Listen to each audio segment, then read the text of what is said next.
Part 2 of Chapter 12 continued. Listen, Gordy, I said, I know you're a genius and all, but you're one weird dude. I'm quite aware of my differences. I wouldn't classify them as weird. Don't get me wrong, I think weird is great. I mean, if you look at all the great people in history, Einstein, Michelangelo, Emily Dickinson, then you're looking at a bunch of weird people. I'm going to be late for class, Gordy said. You're going to be late for class. Perhaps you should, as they say, cut to the chase. I looked at Gordy. He was a big kid, actually, strong from bucking bales and driving trucks. He was probably the strongest geek in the world. I want to be your friend, I said. Excuse me? He asked. I want us to be friends, I said. Gordy stepped back.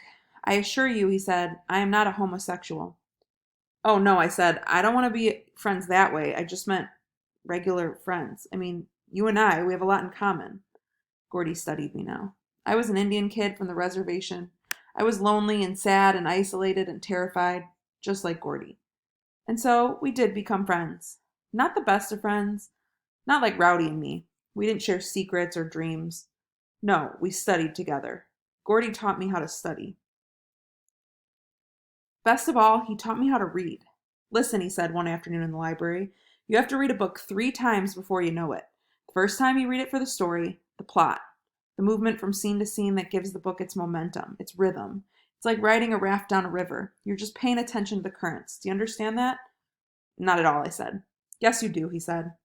Okay, I do, I said. I really didn't, but Gordy believed in me. He wouldn't let me give up. The second time you read a book, you read it for its history, for its knowledge of history. You think about the meaning of each word and where the word came from. I mean, you read a novel that has the word spam in it, and you know where that word comes from, right?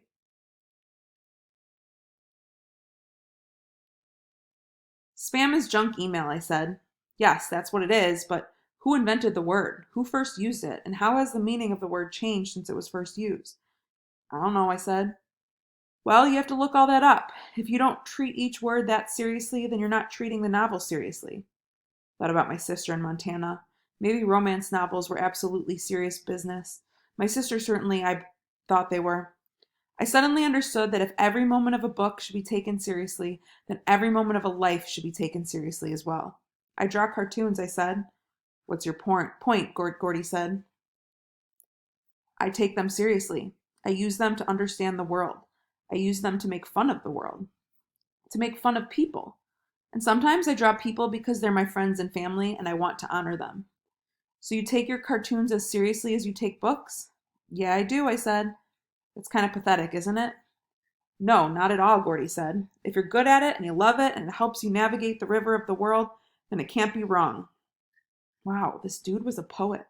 My cartoons weren't just good for giggles, they were also good for poetry. Funny poetry, but poetry nonetheless. It was seriously funny stuff. But don't take anything too seriously either, Gordy said. The little dork could read minds too. He was like some kind of Star Wars alien creature with invisible tentacles that sucked your thoughts out of your brain.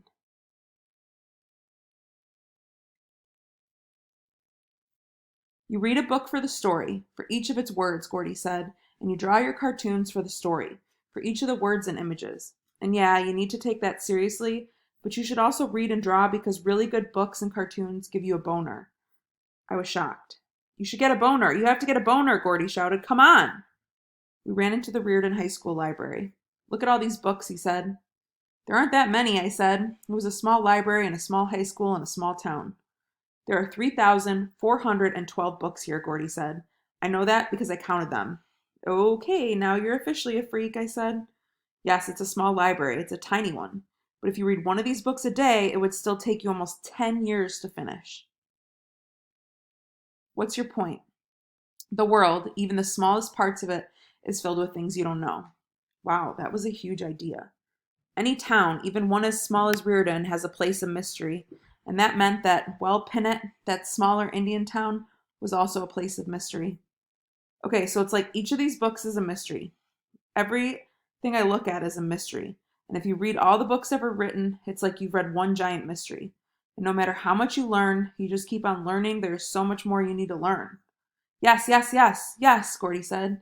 Now doesn't that give you a boner? I am rock hard, I said. Gordy laughed. When I say boner, I really mean joy, he said. Then why didn't you say joy? You didn't have to say boner. Whenever I think about boners, I get confused. Boners is funnier and more joyful. Gordy and I laughed. He was an extremely weird dude, but he was the smartest person I'd ever known.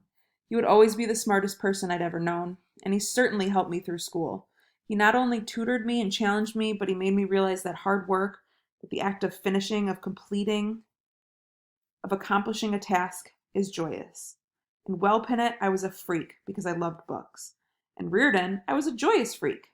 And my sister, she was a traveling freak. We were the freakiest brother and sister in history.